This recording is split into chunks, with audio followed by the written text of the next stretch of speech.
Hi అండి, అందరికీ పూరి బాంబే చట్నీ చేసుకున్నాము. ఒక గిన్నెలో పూరి పిండి వేసుకొని సాల్ట్ ఆయిల్ వేసుకొని వాటర్ వేయకుండా కలుపుకోవాలి. ఇప్పుడు వాటర్ పోసుకొని కలిపి పెట్టుకున్న పిండిని 30 మినిట్స్ నానబెట్టుకోవాలి. పిండి నానేలోపు చట్నీ చేసుకుందాం. ఒక కడాయిలో ఆయిల్ పోసుకొని జీలకర్ర ఆవాలు వేసుకోవాలి. ఇప్పుడు ఆనియన్స్ పచ్చిమిర్చి వేసుకోవాలి. ఇప్పుడు అల్లం పేస్ట్ పసుపు సాల్ట్ వేసుకోవాలి.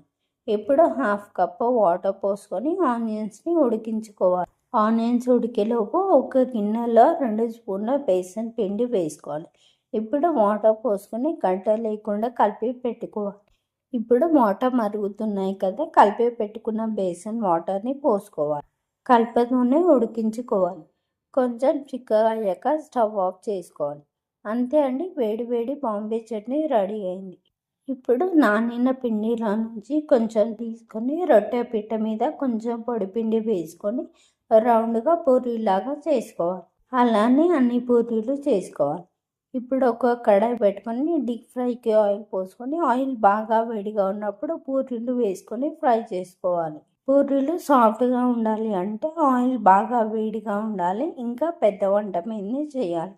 అంతే అండి, వేడి వేడి పూరి రెడీ.